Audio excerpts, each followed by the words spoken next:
The Ravensdale Manor ballroom was filled with laughter, hushed conversations, and the clinking of crystal glasses. But none of it interested the Duke of Ravensdale. He stood near the fireplace, observing the one woman who could unsettle him with nothing more than a glance, Lady Genevieve Hargrove.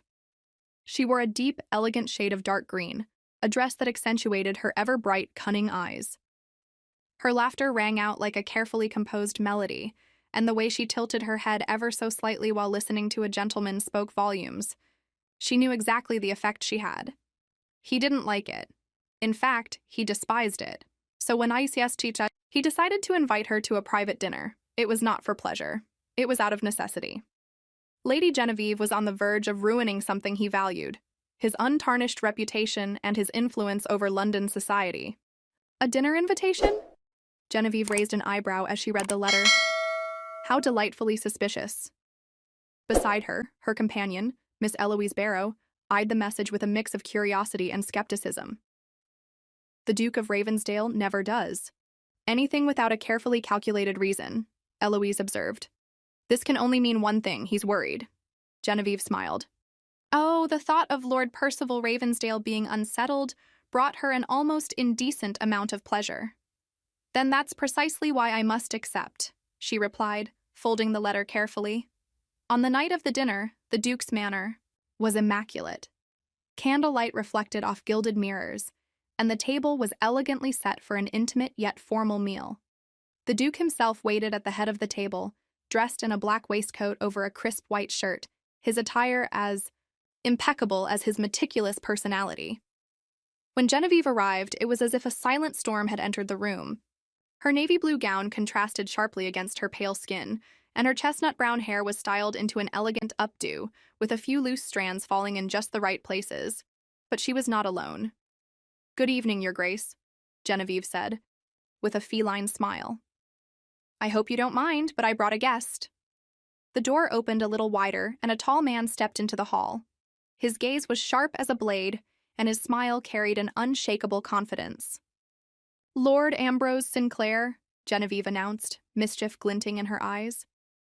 I'm sure you remember him. A chill ran down the Duke's spine. Oh, he remembered him very well, and for the first time that evening, he knew this dinner would not end as he had planned.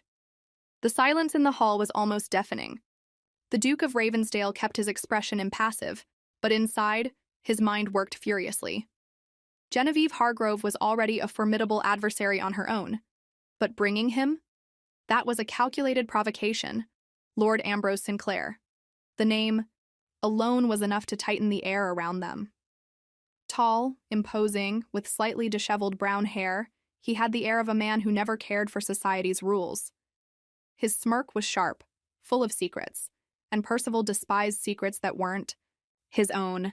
Sinclair, the Duke said, his voice calm but forced.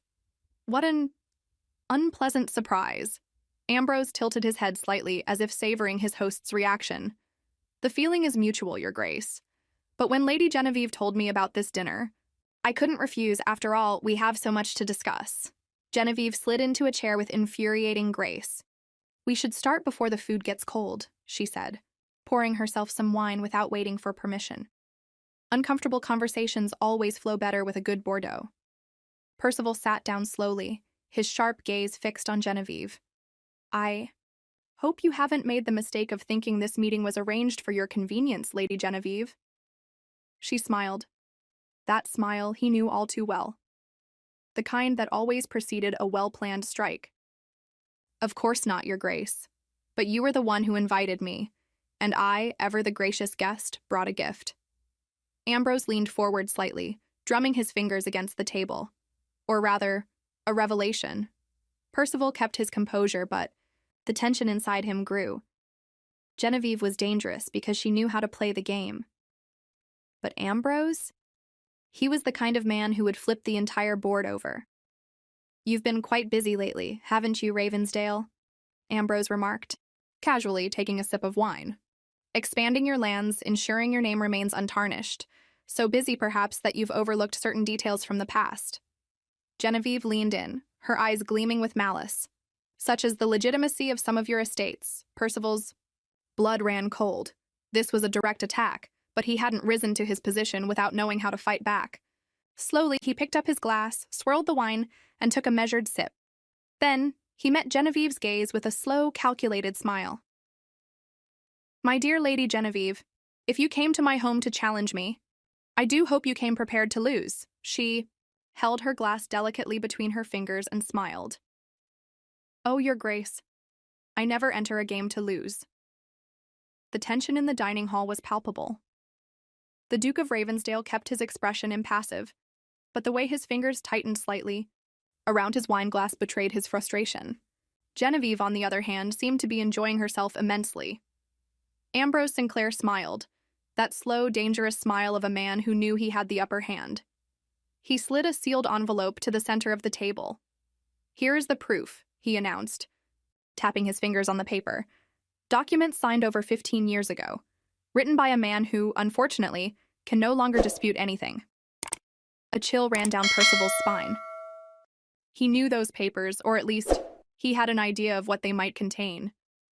But he could not show weakness, not in front of Genevieve.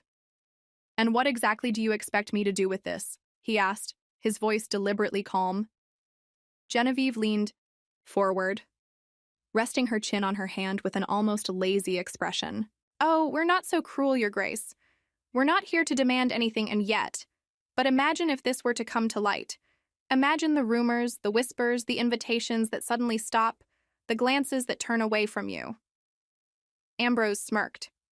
"London. Society is so delicate, isn't it? A scandal like this could be devastating." Percival clenched his teeth. He hated being cornered. "You are truly ruthless," Genevieve sighed dramatically. "No, just strategists, like you." The Duke leaned back in his chair, studying the woman before him. She was brilliant, and that infuriated him, but it also fascinated him. "What do you want?" He disliked asking, but he saw no alternative. Genevieve exchanged a knowing glance with Ambrose before answering. "I want a deal." Percival arched an eyebrow. "A deal?"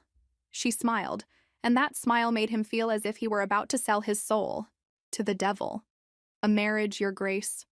With me." The silence that followed was absolute. Percival blinked, certain he had misheard. But the glint of challenge in Genevieve's eyes made it clear that she was not joking. "You're joking," he said, almost as a plea. Genevieve raised her glass, satisfaction gleaming in her eyes. "Oh, Duke, I never joke when I know I'm going to win." Percival blinked, trying to find some logic in this madness. Marriage? To her? He would face 100 scandals before binding himself to Lady Genevieve Hargrove for the rest of his life. "You've lost your mind," he said, with the forced calm of a man desperately trying to avoid a breakdown. Genevieve, however, seemed perfectly at ease with her absurd proposal. "On the contrary, I'm being incredibly rational. You need to protect your reputation, and I have my own reasons." The Duke narrowed his eyes. "Reasons that involve my downfall." She smiled, shrugging. "We can't always win, can we, Your Grace?" Ambrose watched the scene as if he were witnessing a particularly entertaining play. "It's quite a reasonable proposal, if I may say so," he added, pouring himself more wine. "You marry one of the most sought-after women in England, and keep your influence intact," Percival scoffed. "And in return, I give Genevieve exactly what she wants." Genevieve leaned across the table, her eyes gleaming with that maddening mix of cunning and challenge that drove him insane. "And what is it that I want, Your Grace?" He stared at her. Power. A flicker of something, approval, crossed her gaze. As body sharp as ever, Percival took a deep breath. This marriage was a nightmare, but refusing it could be far worse. If those documents were exposed, he would go from an untouchable duke to a pariah within weeks. He needed to turn the game in his favor. "If I were to agree to this madness," he began, carefully choosing his words, "there would be conditions." Genevieve chuckled softly. "But of course, and I will have mine as well." He ran a hand over his face, trying to comprehend how his night had taken such a turn. "This is blackmail, Hargrove." She blinked, feigning innocence. "A refined blackmail, I'd say." Ambrose raised his glass. "Ah, Nothing like a marriage forged under threat. Wishing the happy couple all the best. Percival closed his eyes for a brief moment, accepting his fate. He was doomed. Percival watched Genevieve as she paced the room, her gown gliding smoothly over the marble floor. Every movement calculated, every glance a silent provocation. How had he allowed himself to be ensnared by this woman? So, he began, breaking the silence. What exactly are your terms, Lady Genevieve? She stopped, turning slowly, her gaze resolute. First condition, neither of us will interfere in the other's interests. This will be a marriage in name only, a strategic alliance. Percival nodded slowly. Acceptable. But I have a condition. Of my own, he said, crossing his arms. I want every compromising document handed over to me the moment we sign the marriage contract. Genevieve smiled. Very well. In return, I demand unrestricted access to the management of your estates. He arched an eyebrow. Planning to take control of my lands, my lady? She laughed softly. Merely ensuring that our interests are properly aligned. After all, as your wife, it would be wise to understand the empire we are protecting. Ambrose, who had remained silent until now, let out a low chuckle. I'd say she has a point, Ravensdale. You wouldn't want to discover that your lovely wife is conspiring against you now, would you? Percival narrowed his eyes. And you, Sinclair? What do you gain from this? Ambrose raised an eyebrow. The satisfaction of seeing an unlikely alliance flourish, and perhaps a small taste of poetic justice. The Duke took a deep breath, struggling to maintain control. He hated feeling manipulated, but he had to admit, Genevieve was a master strategist. Very well, Genevieve, he said, lowering his voice. I accept your terms, with one final condition. She tilted her head, intrigued. Speak. We must convince society that this marriage is passionate. I don't want anyone suspecting what we're really plotting. Genevieve let out an incredulous laugh. Passion, Your Grace? Surely you don't expect me to fall madly in love with you. He met her gaze, his eyes gleaming with challenge. No more than I would expect to fall in love with you. But let's be honest, society adores a scandal-turned romance. She bit her lip, thoughtful. Very well. A facade of a marriage, with passion carefully staged. It almost sounds poetic. Ambrose raised his glass once again, as if toasting the scene. So, do we have an agreement? Percival extended his hand. We have an agreement. Genevieve took his hand, her fingers cool and firm. Prepare yourself, Duke. Our performance has just begun. And as they locked eyes, both knew they were only beginning to unravel the most dangerous game of their lives.